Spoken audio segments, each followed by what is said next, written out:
Welcome back, folks, to the WP-Tonic show. This is episode 365.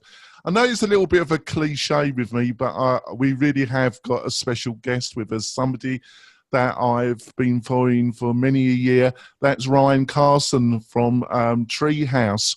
Ryan, would you like to quickly introduce yourself to the listeners and viewers?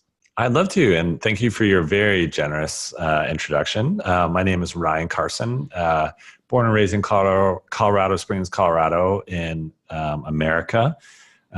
Studied computer science in college because I was lucky to figure out that was a good thing to study. And then I moved to England because I wanted an adventure, and I was going to stay for a year, then met a girl, stayed for 12 years. So that's a whole story.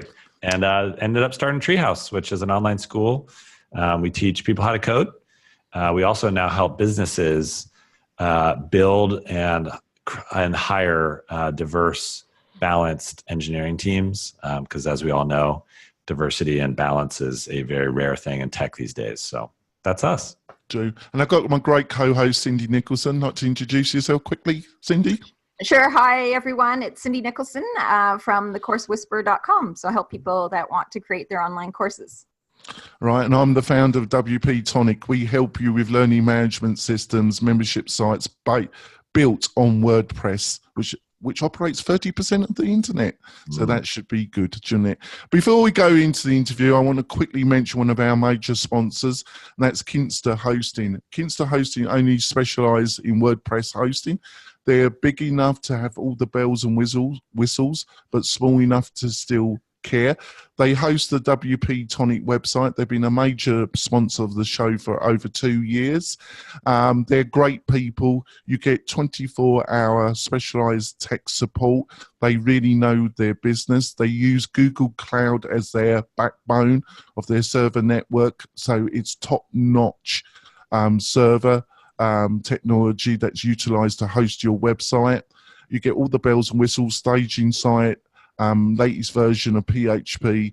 I can't praise them high enough. If that's interesting, go to kinster.com and do yourself or your clients a favor and sign up. Ryan, so TreeHouse, what made you get into the crazy world of online training? I like I said, studied computer science, 4-year degree here in the States, and then got a job. And actually my first job was in Cambridge, England. I asked a recruiter to get me a job, and he found this web design company and out in the countryside in Cambridge. And I remember showing up, and the interview started, and they said, have you ever written Cold Fusion? And I said, I don't know what that is. And they said, well, it's a programming language. And I said, well, I know C++, so I can figure it out. And they said, you're hired. And I just was like blown away by that whole experience. Wait a minute, I just spent 4 years of my life. My parents just dropped 50 to 60 grand, and none of it mattered. What was my computer science degree for? And so I think that's where it all began. Something's really wrong with the higher education system, and it doesn't lead to a job. I want to be a part of changing that. And that eventually is where TreeHouse came from. Right. So that's the seed of it. But so did you go out and get finance for your company, or did you bootstrap it from what was the reset if it was VC funded? What was the reception about online education? I want to build this platform. Yeah, it was interesting. So as I was in England, ended up marrying a wonderful British woman and started TreeHouse there in Bath, England. So literally the opposite end of the world of Silicon Valley. And what's interesting is I had created an events company where we did in-person events. They were conferences and workshops to teach people how to code, and they were all in person. And we realized this was not going to scale. We basically were helping people that already didn't need help. They already had enough money to go to these expensive conferences. And how do we take this and scale it and actually help more people? So my wife said, well, online, let's just create courses online, and we'll copy lynda.com's pricing and charge $25 a month. And I thought, genius, let's do that. So how we funded it is we used cash flow from the in-person events business to bootstrap it. And it was minimal. I mean, we hired, two contractors. We shot, we used a HD video camera with a white sheet in the background. We did it as cheap as we could. And in fact, we ended up getting a bank loan. So I literally went to, I think it was NatWest. You went to NatWest, did you? God help you. It was NatWest. God help you. That's what I got to say. Well, and this is so like old school now, but the reality is I went to get a small business loan, and there's nothing wrong with that. No. I want one people, Did they one give it to you? Yeah. They said, you must have owned 4 houses and had a balance sheet that proved that you didn't need the money in the first place if they lent you any money. it wasn't easy, but at the same time, I just showed them the growth of the business, and it was small. I mean, it wasn't some crazy number. And I said, we're growing, we're very mildly cash flow positive. And I think this is worth you lending us. I think it was like 50 grand. And they did it. And so I just want people listening to hear, like, you don't have to go raise money from big VC. You don't have to be written about in TechCrunch. If you believe in what you're doing and you're growing it responsibly and you're solving a real problem, ignore all that stuff. Oh, that's great. Cindy. Yeah, so thank you for sharing that. It's just amazing. It's kind of cool that your wife way back then kind of had the vision to go online. Like, that's just so impressive. She's smart. You married a good one, did you? Yeah. So can you kind of take us, you talk about, your beginnings of getting started with the business. Can you kind of talk about the evolution of how it's grown to where it is today? Like, how did you go about making the decisions you made? Like, what kind of changes have you made over time to get where you are today? You bet.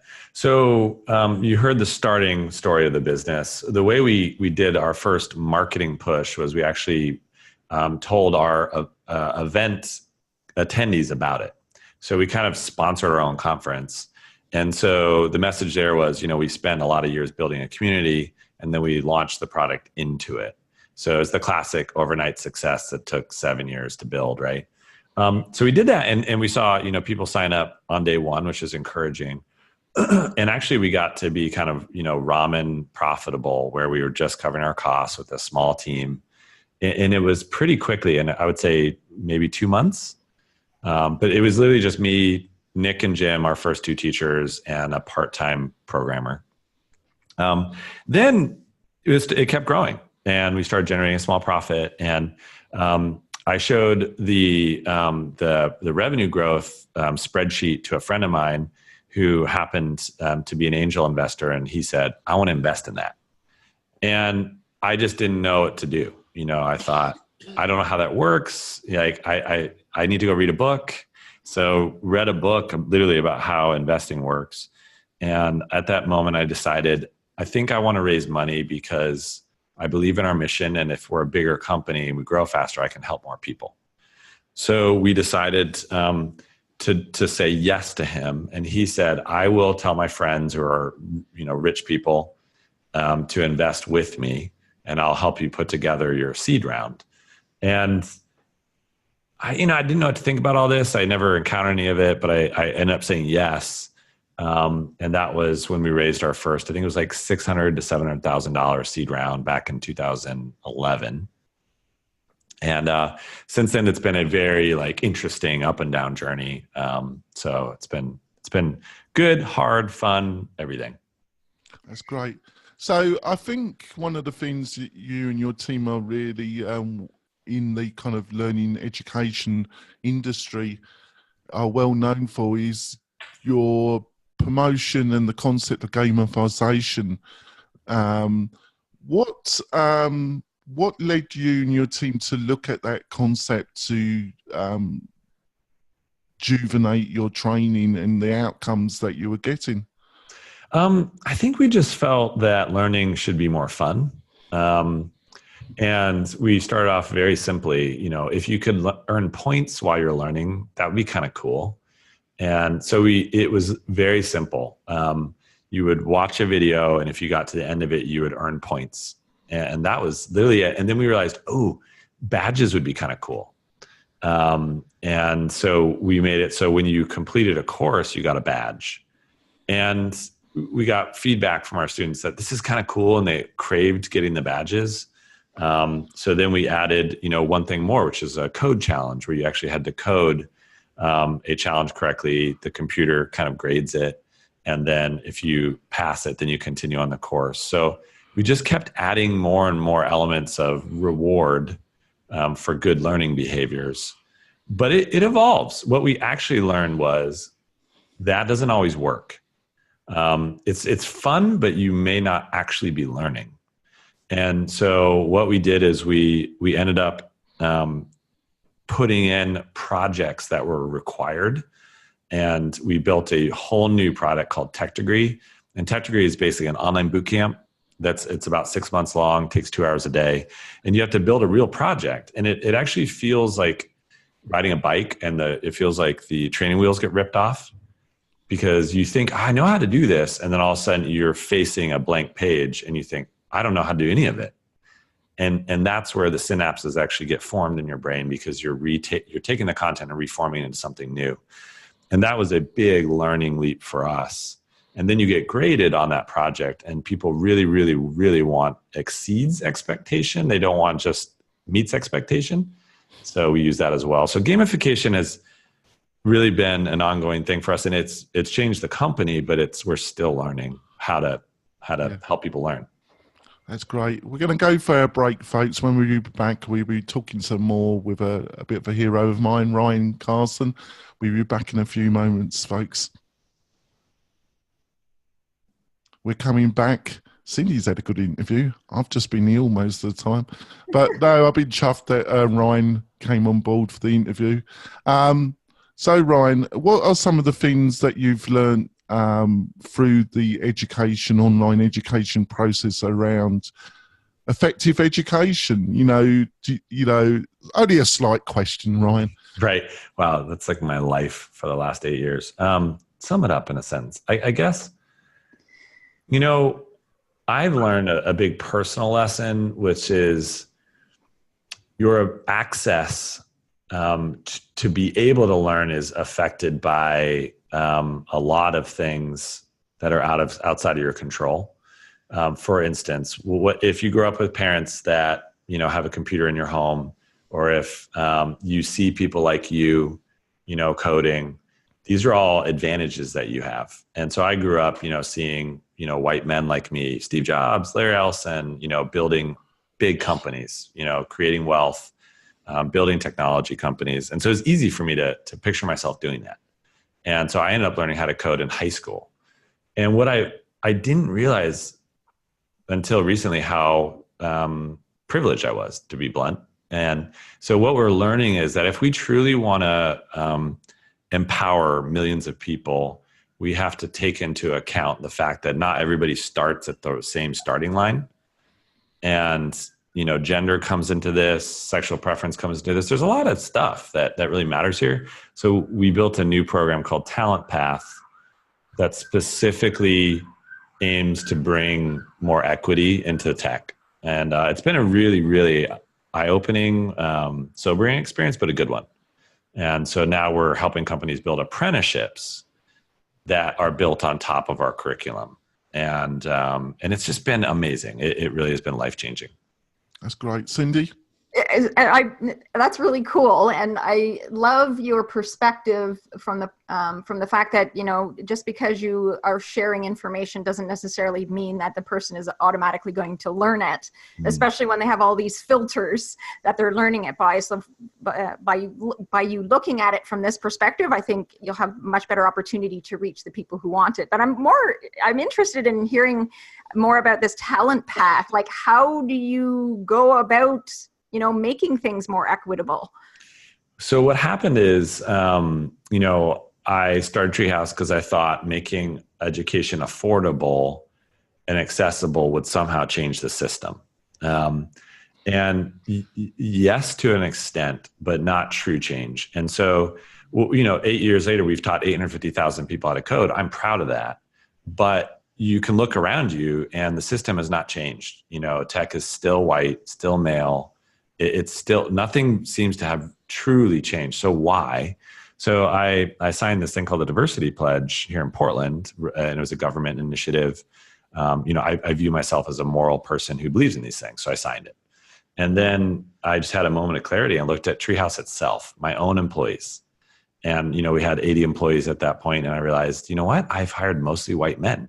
So if I believe this, then how did I do that? Like, what's wrong? So I went through a pretty deep learning journey, and just figured out, I started like 3 laps ahead of a lot of people because I was, a white cisgendered male. Like, I didn't know that. So then how do we change it?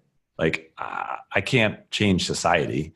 So we just took a simple step. We basically went to the Boys and Girls Clubs, which is a local nonprofit, which serves, communities that are primarily Black and brown. And we said, we want to invest in you. Like, we believe in you, and we want to hire you as apprentices. And are you willing to try that with us? And they said, yes. So we basically said, we believe in you. We want to invest in you. This is not charity. We would like to use our own curriculum as the backbone, and then we'll layer on top mentorship and support for soft skills. And then at the end of that, we guarantee you there's a job for you, and we'll hire you as a software apprentice. And it changed my life, like literally. And this was just for us. We weren't trying to create a product or anything. And then as soon as we finished this experience, it took a year. I think we realized, oh my goodness, this could be plugged into any company in the world, as long as there's a Boys and Girls Club, locally, where we can source talent from. And so that became one of our biggest products now. It's called Talent Path, and it's being installed across America. At big companies like Nike and HubSpot and Airbnb. And it's really, really exciting. Wow, that's fantastic. It's awesome that it's amazing to hear about how the journey of how you ended up finding that. And right. Now you found what it is you want to do. Right. Jonathan. That's great. We're going to end the podcast part of the show. Ryan's been very busy today, but he's agreed to stay on for a little while. We're going to be talking about some broader subjects about what he sees the future of higher education in North America. And I've got some other questions. Ryan, how can people find out more about you and what your company's up to? Thankfully, I'm really Googleable. So if you just Google Ryan Carson, I guarantee you'll find me. Thankfully, if you Google TreeHouse, you'll find us. So Google Ryan Carson, TreeHouse, or TreeHouse Talent Path. You'll find everything you want to know. That's great, Ryan. Cindy, how can people find out more about you and what you're up to? Oh, well, they can come visit me at my website at thecoursewhisperer.com, or also reach out to me on LinkedIn.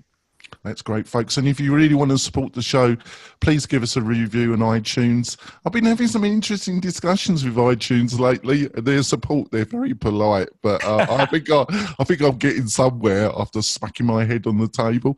But we'll see you next week, where we're going to have somebody like Ryan, a great guest, and somebody sharing his great experiences. We'll see you next week, folks. Bye. So, Ryan, that was fun. Oh, thank you. Quick, did it? You've been you've been interviewed lately. I listened to you on Jason's show a few weeks ago.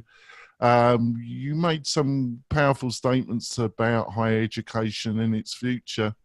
Where's it all going wrong? It seems to be going wrong for the consumer and for the people that buy the, hire the students. Where's it all going wrong? Well, I want to state first that there is a lot of amazingly talented, hardworking, passionate people in higher education who are there for the right reasons. So I don't want to throw them under the bus. I know they're there. It's difficult, isn't it? Because sometimes you got to be honest, but you don't really don't want to throw all these people out the bus, do you? Right. So I'm going to state that, but then state something harsh, which is this particularly happened in America, and we're seeing it happen in England. And I'm not up to date with what's going on in Canada at the moment, but what happened is we had this thing called the GI Bill in America, and we had soldiers come back from World War II, and the government realized we need to get these people college degrees so they can get jobs. And so we're going to fund college, which was a great idea. But what happened is it basically created an environment where everybody could get a student loan. And what the school, they created this dynamic, which is called the 90-10 rule, which means the student grant can't pay more than 90% of the tuition. And so it actually artificially inflated the prices and kept them going up because the schools didn't want to drop the price because then the student loans would cover more than 90% of it.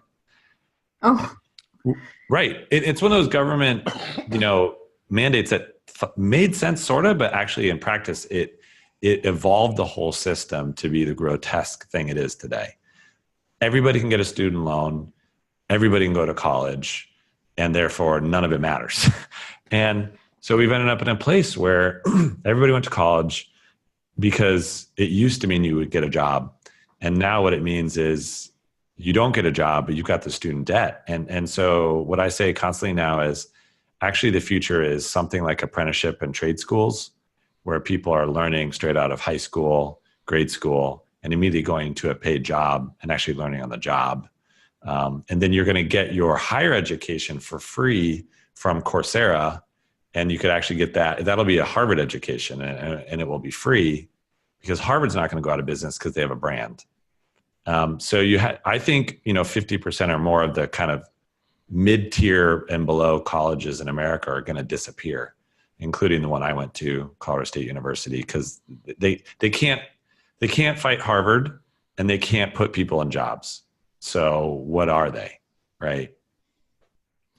Yeah, I see where you're coming from, but I actually disagree with you slightly because I actually think the problem is schools like Hartford and other Ivy League or Oxford or Cambridge. And the reason why I say that is that they've diverted resources to higher education, resources that if you look at the Finnish educational model, when you really, I don't know if you have actually looked at the Finnish educational model, but it's everything that you think it would be about, it isn't. And they pile resources in the early years of education, and they make sure that a majority of their students can read, do mathematics, and do the things that they want to do at the end of their 17 years of Finnish state education, which the British and American system seems totally incapable of achieving. Right. I agree. I mean, the system is broken. Whether it's the Ivy Leagues or the mid-tier colleges, it needs a drastic disruption. What's interesting is I feel like, how the phrase says the future's here, but it's unevenly distributed. I feel that I'm experiencing the future of the talent pipeline in education through the apprenticeship model. I'm literally seeing it plugged in at the most innovative companies in the world, and it leads directly from high school to a high-paying tech job. So I think we're going to get there, and but it'll probably take 5 to 10 years. I would bet my entire net worth on this. So we should talk in 10 years, and I'll pay you everything if I'm wrong. What's the kind of, when you got a message that, I'm trying to find the right word here, that's a little bit risque, you get pushback. I've learned that the truth sailors in companies they don't get a warm reception normally. What kind of reception have you received for this message that you've been publicizing? A lot of anger. People do not like this message, but I'm experiencing it firsthand. And I'm experiencing the pain that it's causing firsthand as well. And I'm just done with it. I think we're just going to move past it. Right. Cindy, you got a final question for Ryan before he whizzes off and deals? Yeah, I do. And I love your perspective, Ryan, because especially with the internet nowadays, like there's just another way to do things that could potentially be better, right? And more efficient and cheaper and more accessibility. There's just so many reasons why that will work. And I agree with you 100%. So I want to ask you a question because I have 2 boys myself. And how do you foster because I grew up in a world where I was always going to take a job and work 9 to 5. I'd like to foster like entrepreneurship with my kids, but I never really had it, nor is it part of the public school system. So how do you kind of instill that in younger kids these days so that they're looking for these opportunities rather than thinking, okay, I'm going to be a lawyer, a doctor, or a teacher? Yep. What I do is I have 2 boys as well. And we have a lot of conversations at the breakfast table, and I try to ask them, what do you want to create? And they'll say things like, I want to be a YouTuber. And I'll say, okay, well, how do you do that? And I get them thinking about the process of creating something and how there isn't like a rule book or a manual to follow, that it's really a step of, it's a series of steps. So I'm constantly doing that, like kind of walking them backwards from what they say they want to how you actually get it, so that they start to realize, I think Steve Jobs' quote was so powerful when he said, at a certain point you realize that the world is just a bunch of like fake walls that people set up. And like the sooner you figure out how to navigate that, that's why I'm constantly trying to teach them that there's actually no rules. It's weird. Well, yeah, no, but it makes sense. It does. Just to finish off, really, what I'm looking forward from you, Ryan, is for your insight to build something like the Open University, but with your insights. I think if you can do something like that, that would be a enormous achievement, and it would be kind of really build something which the Open University should have been invested and use modern technology and methodologies to build something where you can use the power of the internet but still have weekend membership and still have quality of personal interaction. Yes. That would be really fun, wouldn't it? That'd be amazing. And I should call out the Open University, because in Britain, it is truly, it's an amazing experiment. And the fact they even pulled it off at all is amazing to me. But yeah, that would be amazing. How about, come back to me in like 15 years when I finish. Only a few moments. Ryan, it's been a pleasure talking to you. Hopefully you'll come back on the show. We've got a little bit more time. I think we've just kind of grazed the surface, but we've got to keep on tally of your time. We'll see you next week, where we have somebody similar to Ryan discussing really great things in WordPress, in online entrepreneurship, educational entrepreneurship. We'll see you next week, folks. Bye. Bye.